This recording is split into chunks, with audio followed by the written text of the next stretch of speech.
Welcome to కొలుగురి 24/7 TV. Tanikella Bharani garu ఎంత పని చేశారండి, ఎంత మాట అన్నారండి.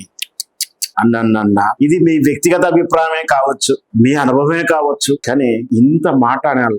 మీరు నిన్న చేసినట్టు వ్యాఖ్యలు, నిన్న నరేంద్ర మోడీ గారిని కలిసిన తర్వాత మీరు సొంతంగా మీ సోషల్ మీడియాలో చేసినట్టు పోస్టు చాలా బాధ అనిపించింది, హృదయం ఆవేదనకు గురైపోయింది. ఒక్కసారిగా ఏంటి మన తనికెళ్ళ భరణి గారు ఇలా అన్నారా, ఎందుకు అన్నారు అనేది మమ్మల్ని చాలా ఆశ్చర్యానికి గురి చేయడం కాదు, బాధకు గురి చేసింది. మీరు ఏమన్నారంటే, నిన్న హైదరాబాద్ కు నరేంద్ర మోడీ గారు రావడం, విమానాశ్రయంలో మీరు వెళ్ళి కలవడం, వ్యక్తిగతంగా మిమ్మల్ని చొరవ తీసుకొని మీరు అంటే దండం పెట్టుకుంటూ ముట్టుకొని కలుసుకొని పట్టుకొని మాట్లాడిన తీరు, మీరు పరవశించిపోయి ఉండవచ్చు. అది మీ వ్యక్తిగతమైనటువంటి ఆలోచన, వ్యక్తిగతమైన స్పందన, మీ ఇష్టం. అది మాకేం అభ్యంతరం లేదు. మీరు పులకించిపోయి శివతాండవం చేసినా మాకు అభ్యంతరం లేదు. కానీ ఆ విషయాన్ని చెప్పేందుకు మీరు వాడిన పదజాలం ఏదైతే ఉందో, మీరు సోషల్ మీడియాలో స్వయంగా మీ అకౌంట్ అని చెప్పబడుతున్నటువంటి మీ అకౌంట్లో మీరు రాసినటువంటి పదజాలం చాలా జుగుస్పాక్షకరంగా అనిపించింది మాకు. ఎందుకంటే నేను రాముణ్ణి చూడలేదు, కృష్ణుణ్ణి చూడలేదు, ఆదిశంకరాచార్యుని చూడలేదు, వివేకానందుని చూడలేదు.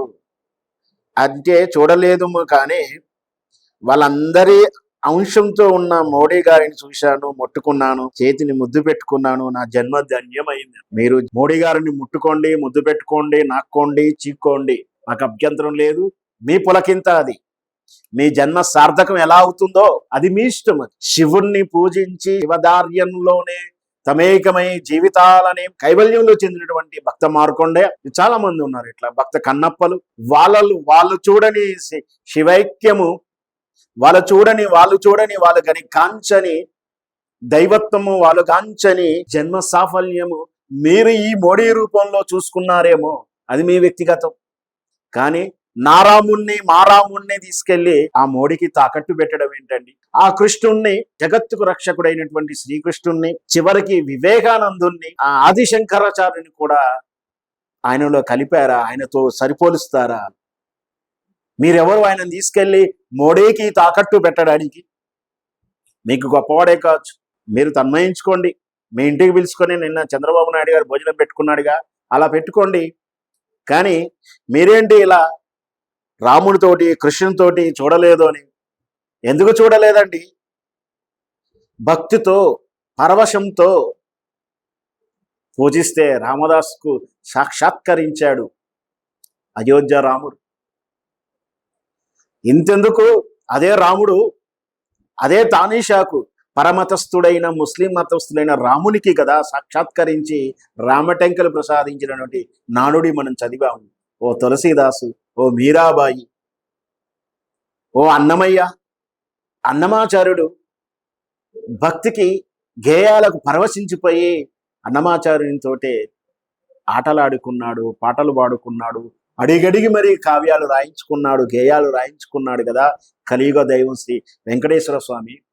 అది కదా భక్తి అంటే, అది కదా పరవశించాల్సింది, అది కదా ధ్యానించాల్సింది, అది కదా జన్మకు సార్థకతం, అది కదా భక్తికి ముక్తికి రూపకాలు. అట్లాంటి వాళ్ళని, అలా పరవశించిన వాళ్ళని ఆదిశంకరాచార్యుని, వివేకానందుని తీసుకెళ్ళి ఒక వివాదాలలో ఉన్నటువంటి వ్యక్తి, మీకు వివాదాలకు ప్రాముఖ్యత లేకపోవచ్చు, నరమేధాలు మీకు అక్కర్లేకపోవచ్చు, గోద్ర అల్లర్లు మీకు అక్కర్లేకపోవచ్చు, అనుమానాస్పద మృతులు మీకు అక్కర్లేకపోవచ్చు, కానీ ప్రజాస్వామ్యాన్ని, హిందుత్వాన్ని ప్రేమించే మా లాంటి వాళ్లకు మీరు ఈ వాక్యాలను మాకు చాలా అభ్యంతరంగా అనిపించింది. మీ మీద ఉన్నటువంటి గౌరవాన్ని తగ్గించింది, మీ మీద ఉన్నటువంటి ప్రేమను తగ్గించింది, మీ మీద ఉన్నటువంటి వాత్సల్యాన్ని తగ్గించింది. బహుశా ఇప్పుడు ఏమంటున్నారో తెలుసా, రాబోయేటువంటి సంవత్సరంలో మీకు పద్మశ్రీను, పద్మవిభూషణ అవార్డుకు వస్తానికే నా ఈ వాక్యాలు అనే అర్థాన్ని వస్తున్నాయి. గతంలో అట్లాంటి వాక్యాలు చేసిన వారికి, అట్లాంటి భజనలు చేసిన వారికి, వ్యక్తి పూజలు చేసిన వారికే కదా పద్మశ్రీలు ఇచ్చాడు. మళ్ళీ మీరు పరవశించిపోయారా? ఇట్లా వీటికా మీరు అనడం నిజంగా మాకైతే చాలా బాధ అయింది. ఒక హిందువుగా దేవుణ్ణి నమ్మేటువంటి ఆ సాక్షాత్తు శ్రీకృష్ణుడు ఉన్నాడని నమ్ముతున్నాం, అయోధ్య రాముడు ఉన్నాడని నమ్ముతున్నాం, వెంకటేశ్వర స్వామిని నమ్ముతున్నాం, ఈ దైవత్వాన్ని, సాంప్రదాయాలని కట్టడి చేసిన ఆదిశంకరాచార్యుని విధి విధానాలు, హిందుత్వం ఎలా ఉండాలో, సాంప్రదాయం ఎలా ఉండాలో, దేవుణ్ణి ముక్తి మార్గంలోకి వెళ్ళడానికి, భక్తి మార్గంలో వెళ్ళడానికి సూచనలు చేసిన ఆదిశంకరాచార్యులు, హితబోధలు చేసినటువంటి వివేకానందుని తీసుకెళ్ళి ఒక రాజకీయ కలంకితునికి పోల్చి ముడిపెట్టి మాట్లాడడం నిజంగా మాకు చాలా చాలా చాలా బాధ అనిపించింది. మీరు వీటి గురించి వివరణ ఇస్తారో మీ విజ్ఞత, అది మీ ఇష్టం. మరి మీరు మాత్రం ఇలా మీరు వ్యక్తిగతంగా మోడీ గారిని ఎలా పులకించిపోయినా, పరవశించిపోయినా, మీరు ఏం చేసుకున్నా మాకు అభ్యంతరం లేదు. కానీ మా రాముణ్ణి, మా శివుణ్ణి, మా వివేకానందుణ్ణి, మా ఆదిశంకరాచార్యుని ఆయనతో ముడిపెట్టి చూడడం మాకు నిజంగా బాధ అనిపించింది. మరి మీ ఇష్టం, అది మీ విజ్ఞత.